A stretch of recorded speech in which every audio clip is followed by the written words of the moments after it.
episode is this? I'm sorry, all of our viewers. The 2 people. It's been a month since we did our last episode. It's just us watching ourselves. Wait, us watching ourselves? You said all of our viewers. Oh, yeah. All the views were just from me. And me. The one time I watched. So we're going to try and do a summary of the end of our summer trip. And then which was like 2 months now ago. The beginning of our fall. Our big trip. What is it? We're in Sweden right now. We're in Sweden right now. Driving through the countryside. So let's go back to summer. Where did we last end? Right before New Mexico. Did we yeah. talk about the cat and stuff? I believe so. Did we? We almost got a cat. We almost got a cat. Maybe. We rescued a cat. From a roof, and it was meant to be. And Alright. Then we went to the beach. we did go to a quick break and then up to Murfreesboro. Quick break. It was 8 days. We were in the beach for 8 days. That's true. We were at the beach for 8 days. And then wonderful. I had to fly out to San Antonio for a trip while you guys were parked at the beach. It was wonderful. I don't know how long my arm can hold this. Just gonna have to. So we were at the beach. You went to a show. I had to go to And then we went to Murfreesboro. Ended where we started, which was super cool. Which was kind of surreal, like to be parked there where it all kicked off, and that was pretty wild. Yeah.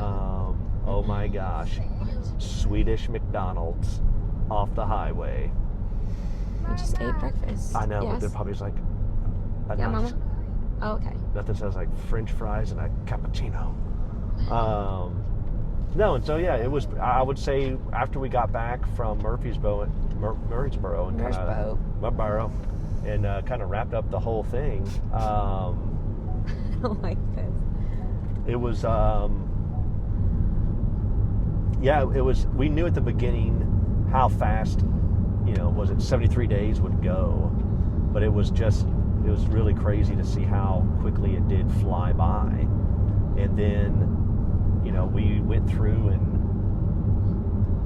we jumped right back into it. Right after that, I think you had... School started. We literally got back and then you had another competition. Regionals. Yep. We went to USDA regionals. Yes. In Perry, Georgia. That was the weekend. We got back literally on a day, Friday, I think. Friday, yep. Yep, and then I left Friday when we dropped the kids off. We came back home and then left again. And you met me in Perry. We had a very good showing. Monty podiumed twice. Maple was close. She did make both finals, steeplechase and Grand Prix. Monty made Grand Prix finals. He was a little off, and then we found out he was like 10 pounds heavier. So, and then we've been on the weight loss journey for Monty to lose weight, especially before big competition, like obviously where we are. So But after we got back from Perry, yeah. You kind of got back in the groove of all your lessons School, and of course a lot of people were wanting to pick up their lessons back with you again. Yeah. And then you've kind of been getting prepared for what we're doing right now, which is remind everybody. I'm at the Agility World Championship over in Kalmar, Sweden, and it's a big international competition. This is something you've been working on for what, 3-4 years? Since they did this height class that since Monty they started could intermediate, obviously my plan to make a world team increased, and I wanted to. And I've always, every year, I've tried out for the last 2 years. Like, this is my 3rd year trying out. The last 2 years, I just couldn't get a handle on any of the courses. I always felt like I was training the wrong stuff and my handling wasn't there. Unlike EO, the European Open, I feel like their tryouts, or at least the years that I've tried out, which were the last 3 years, their courses are more like, all you really have to do is just run and you're safe. And I can do that.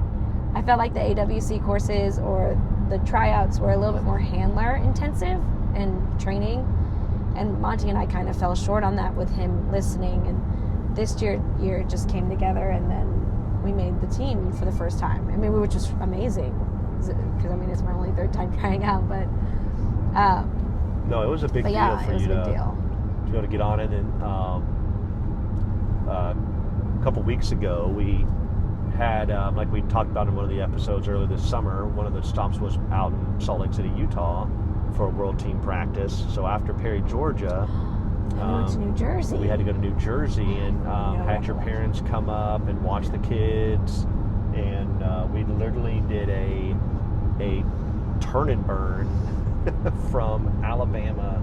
Yeah, to we New drove Jersey. because we were worried about the heat, because you can't have a dog in cargo over 85 degrees in heat. Yeah. So obviously it was pretty darn hot in Alabama. So we just were like, we're not even going to chance it in case it happens to be cooler, maybe not. And we just drove. now to let everybody know, when we've gone up to like Westminster, We drive.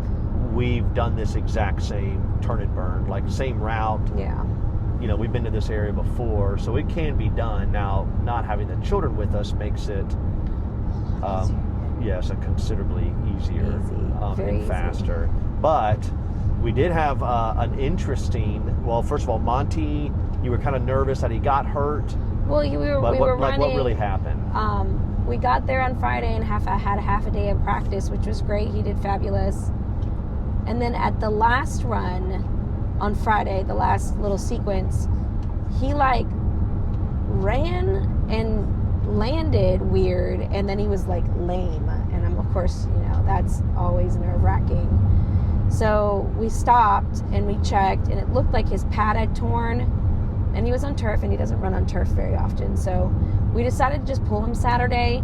I thought it was something more serious, so Basically, just be more safe than sorry. yeah, so I ended up messaging my doctor, Dr. J, to see if we could get in to see him and maybe do some x-rays and just confirm, because if it's something more serious, obviously, that's a big deal. I would rather know earlier, just in case we did have to pull from AWC and the reserve had to come and all that thing. So we ended up just leaving Saturday. We weren't even in New Jersey for 24 hours. Yeah, so we ended up leaving Saturday, or was it Sunday? Saturday, because we spent the night in Virginia. Yeah. We ended up leaving Saturday after lunch. We decided. I went and I walked Monty around, and I asked the coaches. I was like, "What do you guys think?" And they said, just to be safe, I definitely wouldn't push him on it. And so we decided that we were going to take our time coming back, because Eiley and Gunnar started school on Monday, and we knew we were going to Sunday really push ourselves to get back Sunday at like 4 a.m. Yep. to be there for Eiley and Gunnar's first day of school. Which that would have been a insane. terrible idea. We could have done it, and I was planning on doing it myself, but it makes it better with Parker. So we ended up luckily leaving Saturday afternoon. That way we could get back with enough time to have Monty go to the vet at 8 and then take Eiley and Gunnar to their first day of school at 9. What was interesting is when they did the x-rays and some stuff, like we got to kind of see some stuff we were looking at on how like just Monty is built in general, which I thought was kind of interesting. Like the way that like the little, I guess they're like fibers on his pads, and how they kind of work, and his, he's a little bit bowed out, almost like a kind of a muscular kind of look. It's just interesting to see. He's such a large sheltie that thankfully he wasn't really hurt, except that he was heavy, a little heavy. He had packed on some bus poundage over the summertime. 10 pounds.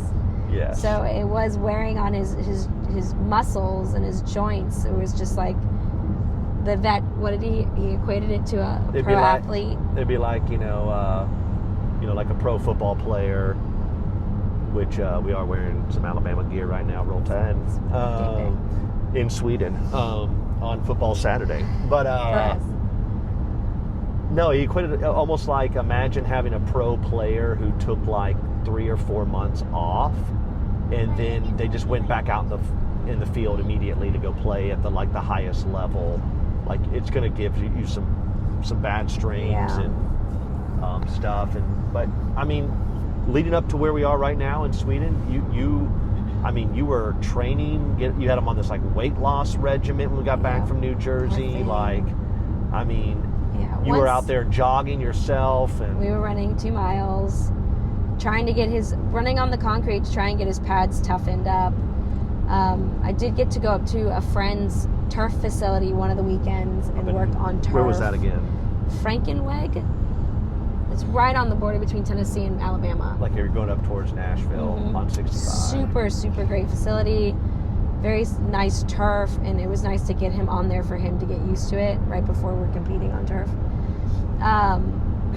There was a lot of things to try to get him in shape. I did have a friend ask about kind of what our game plan is to prepare for like these big events.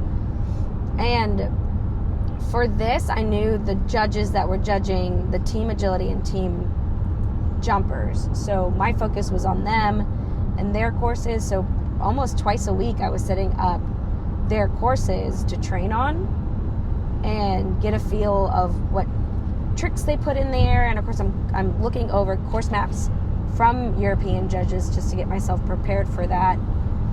And it's in my mindset when I'm training for an event like this. For me personally, if I can one and done it, I'm feeling good. Like that's when I got to AWC, AWC tryouts, I was slammed with stuff, and I could only get to the field once, and I set up one of the Swedish judges' courses. Monty ran it once, ran it clean, and I felt, okay, I'm done. So I kind of went in that mindset of, let me set this course up. I'm on the big stage.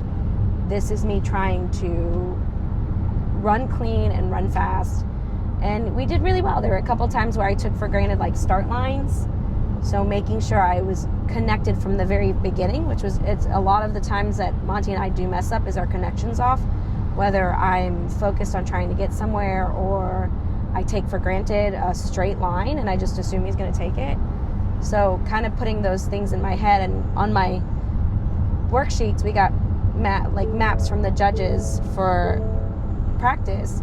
I make notes of places that I felt were a weak spot, or places that I should have worked better on, or places that I thought were really, really good, that if I were to see that I wouldn't have to worry so much about, or still take into consideration, but not be like, oh my gosh, this is something Monty and I have.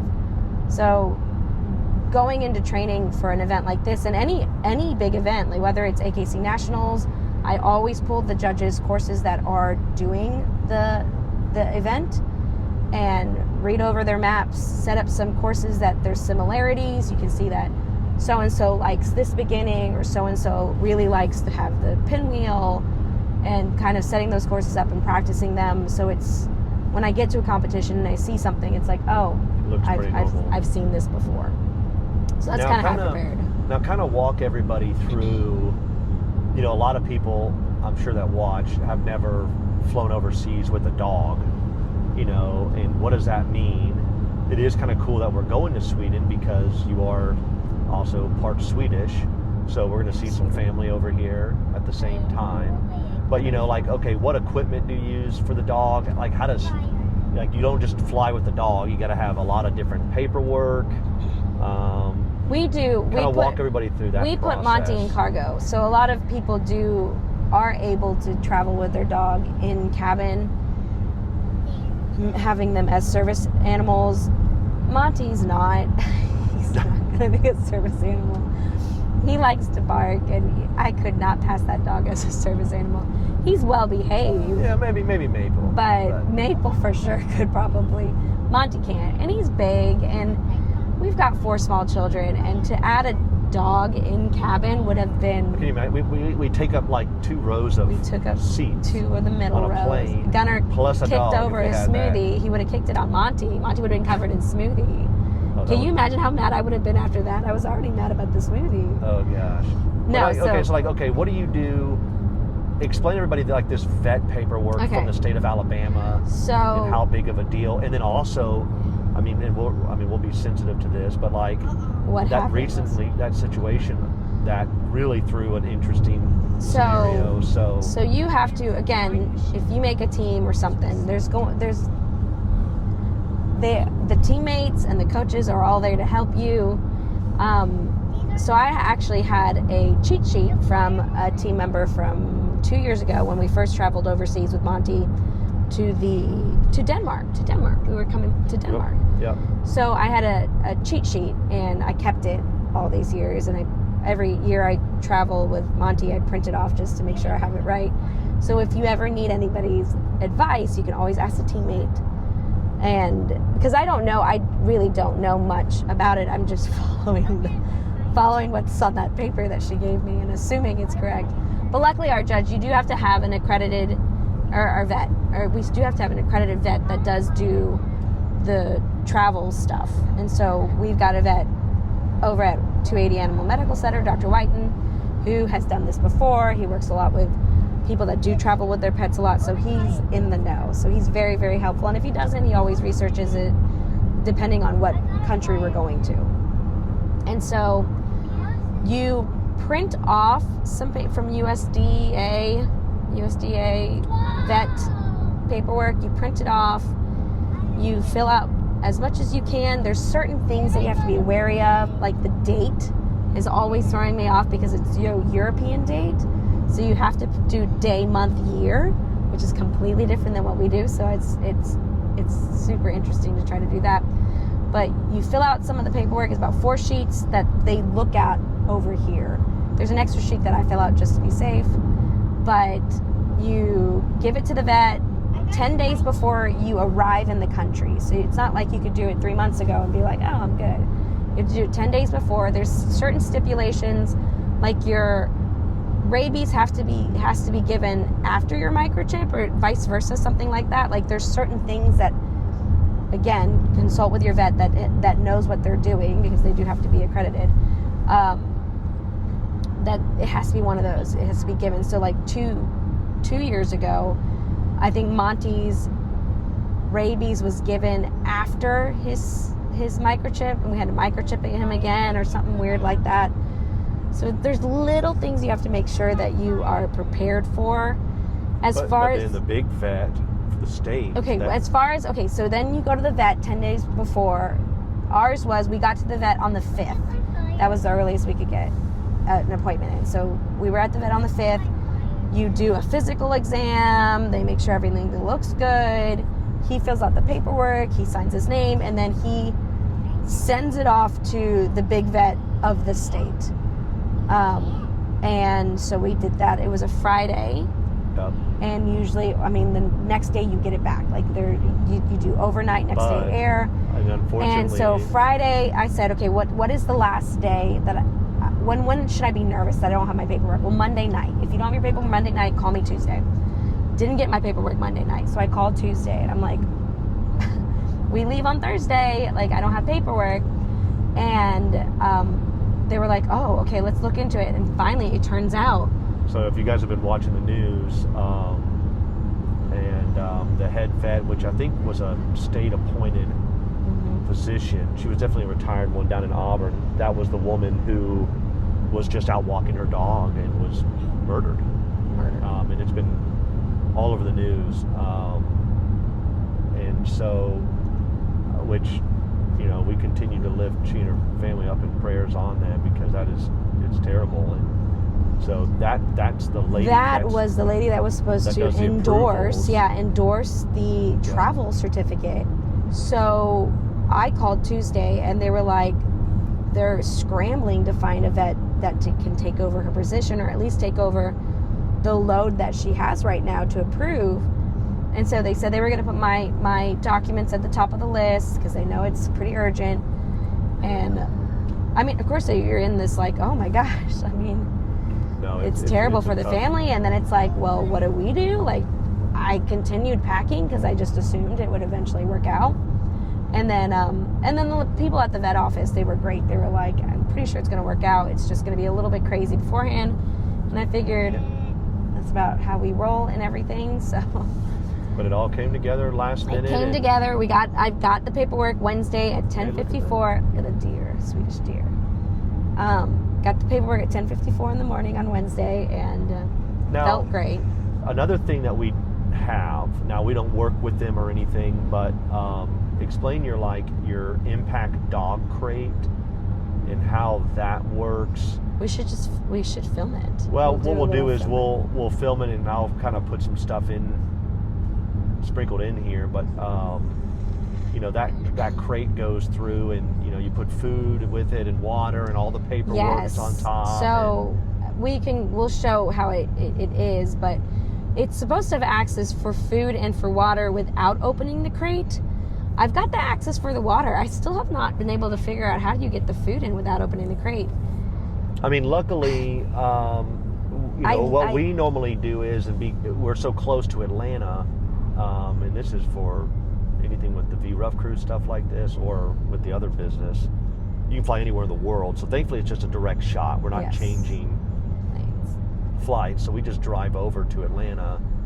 That way there's only one time Monty's got to be in a crate, 7.5 hours, that's it. Then you let it rip. But that crate, and then you put it on some. So yeah, show the wheels. I got the wheels. So we got the impact dog crate. It's collapsible too, so it can close. He's in the back right now in the crate while we're traveling the 3.5 hours too. These little European buses have a middle seat, so I can sit next to you while we're driving. And I don't usually. I only sat here. Only. For the I wish we had some of this. I could go for middle seat. Mamacita sitting next to me. Action. I would sit next to the window. It would never happen. No. So anyway, so the impact dog crate, it's collapsible. You have to get these airline approved brackets to put on it. So it is airline approved, but it still collapses when you can take those brackets off. I bought wheels for it. I've got that bowl that we kind of had to screw. We had to make it but so how you nice, can screw in. Like when you guys are see this, like they have the wheels on it, we put all the luggage on it, like it is. It's very like our own convenient. little luggage cart. It is. It's super sturdy, super strong. And then of course plenty of space for Monty. We get pulled over by customs in Denmark when we fly into Copenhagen. Yeah. And then you guys walk. Well, no, I've got a whole. I didn't think we had to stop. I don't know that's why. True. But I have we look ridiculous anyways, no matter where we go, because with a massive amount of children and luggage and crates and all this kind of thing. But no, I've got the food, the water bowl where you can put the water in. I got Monty's waterproof mat, and then I got like a little comfy mat for him also to sit on. And then on the top, I've got his paperwork, all copies. I don't put the originals. They say you should put the originals, but it makes me nervous. I've got my Trapper Keeper full of all the originals, copies on top of that, and I've got like 60 copies of everything just in case. I mean, it's overkill, but I will say when you do travel like this overseas with an animal, it's nerve-wracking. It's kind of like when we do the other stuff too, other work, and I snuck an air tag. I'd rather be triple confident and cautious than. So we snuck an air tag on the inside of the crate, which didn't work as well as we'd want, but it did its job. You got very angry with me on that. Yeah, because I want to see him on this plane. Everybody, I will say, like, it's a brand new air tag, and I guess it was just having a hard time syncing.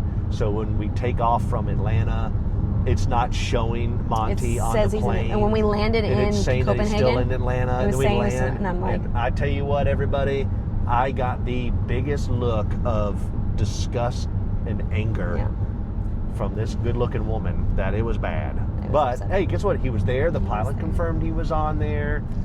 I felt completely good. The people to make sure that the dog's on the plane. On the top of the crate, I do have the paperwork. I do have this cool picture of Monty, and then like what our schedule is, what flight number we're on, when we depart, our number, our address, what other information? Our ticket number, because Monty had a ticket number.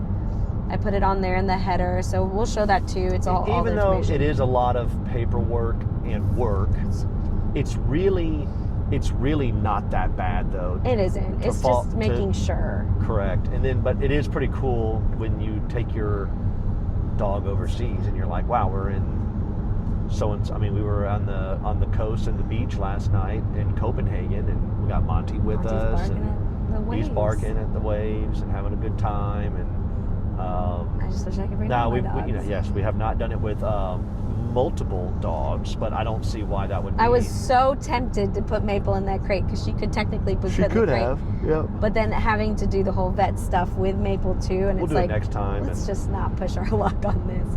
Or one day eventually when like Cowboy and Sadie pass away or something. The trio, the younger trio. we can go through and bring the three younger dogs. So but yeah, so then what you do is you hand them all your paperwork when you get to the airport.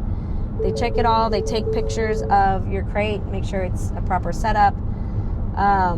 They can see the dog in there, that he can move freely. That's another thing. The dog has to be able to go in and turn around without like rubbing up against anything. So it's got to be a pretty big So it's got to be crate. a relative, depending on your dog's size. I think Monty's is overkill, but Yeah, but those are that's how nice I do crates. things. They're super nice crates. They're not inexpensive, but they are nice. there's pieces of some. Then equipment. they have. That sucker's been through a bit. So. Yeah. And then you take it over, in Atlanta at least, you take it over to the oversized baggage area. He has the dog come out and he kind of inspects it, and then you put the dog back in. TSA looks through all the crates. And then they take him and put him in an elevator and put him And that's towards it. the plane. And so then you sit there and you hope the dog gets on the plane. And he did. Thankfully. Well, you can normally ask the pilot. And You stuff. Like, always check. They know always that there's check. an animal There's a down dog. there. Please make sure that he's on this plane. So that was. Did we ever finish any? We finished summer. Yeah. Yeah. I mean that. Yeah. Now we're here. Now we're So to the now. Like, so now we're caught up. We've caught Are you we? guys up. Are we? I feel like we're missing a bunch. We could be, but We could be. Like, I'm sorry, you guys. We're very bad about it is, filming. There is no part of me that wants to film every day. Well, and I gotta tell everybody too. Like, we have gotten home every day, every night since we've gone back down to Alabama. And either you or I are falling asleep on the couch, or both of us are. Yeah. Like, It's we are been so tired. I'm like, exhausting. I just don't know if I want to film right now. On top of the So, kids in school I know and you guys like to watch it. birthdays. Torsten had his We need to probably. Torsten had his 7th birthday. Yes. Eileen's celebrating her 5th here in Sweden. So on top of it's just been hectic. It's been hectic. It's been very busy, and then when we want to film, we actually end up just wanting to Sleep, sleep, eat, and watch or TV. just not do anything and hang out with each other, and the kids are asleep, and Yeah, we it's have just- a movie night or whatever. So We'll try. I think we say that every time. We'll try to be better about filming. We're doing pretty good filming. We're doing pretty good, but like we're if you look on a map, I if you feel look like at this is Kalmar, easy. Sweden. So, a lot of you, if you don't realize that, like Copenhagen, Denmark is all on the water. So you take this really cool bridge. I think it's got to be one of those modern wonders or something. And you take a really big bridge and tunnel straight over to Malmo, Sweden. And it's not really that far. It's, you're just looking across the sound. And then we're kind of going on that southeastern coast, I believe, kind of going up there on the coast a little bit to where we're going to in Kalmar, and then we'll film as well. We're going to go across the entire country. Oh, we didn't go into the drama of the flight getting to with what? Goody getting sick. Oh yes, okay. Another and then, thing, sorry. well, then we'll go across the country, see some family, come back. That'll be on. I've got practice. Sunday. We've got practice unofficial all practice week. on Monday. Tuesday, I think it's official practice. Oh, wait, Wednesday like, is opening ceremony. And Debbie's be like, you guys kids can't flip and stay on subject. But We don't have our as cards. parents and you as a mother, you went to pick up the kids right before we left. Like, this At is like 11:30. 2 hours. An hour before we're out the door leaving. You go to pick up the kids from school, and I go pick up, Our and the head 2-year-old. lady, the 2-year-old, was trying to call me, and I'm like, "Are you calling me?" She's like, "Yes." He had projectile vomited everywhere, all over himself, all over his shoes, which were the shoes we were going to travel in. and like I was like done packing. You're gonna come home. We throw them in the car and we're out. That's what we were going to do. That's exactly. So I pick up Gunner, and he looks so pathetic and sad. I'm like, oh my gosh. Then we got Eiley. Then we got the 2 boys. Magnus took 20 minutes to come get us because the intercom wasn't working in GRC.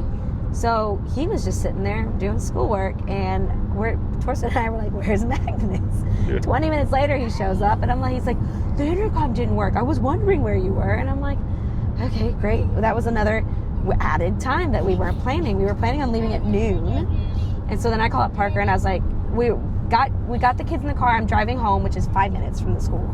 And Gunner throws up again. And I'm like, oh my gosh, you've got to be kidding me. So I'm like, I call up Parker. It's like, make sure you're out of the driveway. I have to go in and take Gunner and give him a bath and figure out what the crap we're going to do. So Parker cleans up his car. I get Gunner out. I bathe him. I make sure the kids have all their stuff. They get in the car. I wrap Gunner in, I put him in clean clothes. I got him a pair of shoes, and I wrapped Gunner in towels. And he was fine. He didn't throw up after that. He seemed a little off and tired. We didn't sleep hardly anything on the plane. Mm-mm. Well, according to you, up. that I slept. You look like you were sleeping the whole time. Great, Every time which is not true. Every time I look over, oh, but he's the look on your face, like so Gunner gets, our little one gets very angry. Like if you say don't do something, and he gets angry, and then he'll kick it over or he'll throw something. It. And he just kicked his glass of orange juice smoothie, spilled all over the floor of the plane, and like, of course, and then I look back at you and I'm like, hey, do you need some help? And you were about to kill me. Because I'm trying, because we had our breakfast, we had our food, so I'm trying to balance the plate, the tray. And you got the to two pick littlest up this, ones. I've got the older ones. Balance the tray to pick up the smoothie so it doesn't like roll behind to the people behind us. So I'm holding my tray. Gunner's freaking out. I'm like, it's okay, because I'm so upset. It's fine, because you can't. If you get mad at him, he gets even worse. And he was still kind of feeling bad. He's still a little off. But so I'm like, it's okay.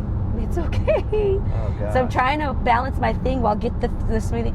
Oh, and my then we gosh. go, and then another thing. So we're going through TSA, and I travel all the time for work, so I didn't think about it. But they were rushing us, and of course the kids they forgot to take Everybody their has their iPads out, or they forgot to take out their their switches, their switches and all this kind of thing. And so every single one of our like 6 carry-on bags was all sequestered. Yep. We got to go back, redo it. Mine had to go twice. Then we had to redo it. Torsten's had to go twice. Oh yeah, because he forgot his switch. We absolutely looked ridiculous. The guy was rushing us. And then I don't think, have you told everybody about next month? No. Oh. No. No. Okay. We have another surprise, but we will do it for another episode. Yeah. Thank you. And so, anyways, it was just crazy. We look ridiculous. Everybody always looks at us when we walk around with 4 kids, and they think we're. Everything got. And then I thought it was my laser for Monty, and it was actually the wipes that got flagged. The wipes for the house. You know what? Whatever. We all made it. We had an hour when we got there. We sat and ate some dinner. Everybody was okay. Even Gunner, who was feeling iffy, got him a little bit of food and a little bit of water, and he was feeling fine. And made it on the plane. And again, other than Gunner waking up like every hour complaining about something, I think it was a fine flight. It really, we've noticed if you're going into Northern Europe and Scandinavia and that kind of thing, Copenhagen is not a bad base camp. Yeah, it's a good starting off. A lot of point. direct shots. Yeah. You can then jump out and go to a lot of other places very quickly and easily. So it's our second time coming in and out of there compared to like the Netherlands or some other areas. Mm-hmm. It's very, very nice and easy to get in and out of. We had a fun little hotel that had how many bunk beds? Yeah, the lady I check in and she goes, 4? We have an issue, sir. I go, what is your issue?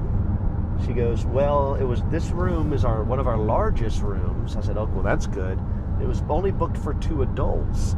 And I see that you have 4 children and a dog. I said, well, that is correct. She goes, well, I'm going to have to charge you a fee for all 4 children, but I go, how old are they? And I explain how old they were, and she goes, okay, well, technically 2 of them are still eligible to sleep with their parents. I said, okay, well, that's good. So I'll just charge you for those 2 and then a pet cleaning fee. But you walk in, it's got like 2 bathrooms, and then it's like a hostel 1, style. 2, 3, 4, 5, 6, 8 bunk beds. Yeah, 8 4 beds. sets of bunks. 4 sets of bunk beds, a little table in the middle. So everybody got Swedish injured. Pizza night, like we've been doing. It was Danish. Oh, that's right, Danish pizza night. My fault. Yeah, pizza night. We'll do Swedish. It was pizza a big table in the middle, and then so when we got there, all the kids picked their beds, and then I sat down and we did some homework because we were trying to stay awake too. So when we first got to because we want to keep on schedule. You don't want to fall asleep. If you've never gone overseas, what you want to do is just don't go to sleep when you land. Just keep going like normal. Push through until so we you get landed there at like night. 11, and so then we went and got lunch by the water, and then we did a big walk, and then we got back to the hotel because we couldn't check into the hotel till 3. So we checked into the hotel at 3, and then we all kind of got settled in the hotel, and then kids did some homework, and then I had some training I had to do for the team, and then I did take a small nap because I was tired. You did a what? I did take a small nap. At least I took a small bath. No. Took a small nap. I think everybody did except for Parker. Parker ended up falling asleep at like 7:30 on the bed. Yes. But then after we had pizza night, and then everybody bathed, and then we went to sleep around like 9. And those 10. showers were ridiculous. I don't know what it is. I thought the showers were great for little kids to bathe children. Oh no, I'm talking like as a full-grown man like myself. Like there's like no door, and there's any glass, so like water's just. It's like I flooded out the whole bathroom. Very convenient for children. And then we also had, it was fun. The beds are like super tiny, so we all slept separately, which was kind of funny. Goonie, don't grab her stuff. But anyways, so thank you. Then we all. woke up. Wait, hold on. We woke up this morning. We had a very fun breakfast at the hotel, and now we're on the road for. We were on the road for 3.5 hours. We already done an hour. 3.5 hours. And super pretty. It's a beautiful, beautiful drive. Time to Rock Festival. Oh man. And so we'll explore until, like I said, team practice on Monday. We'll visit family on Sunday, and that's it. Now we can cue the jazz music. Cue the jazz music.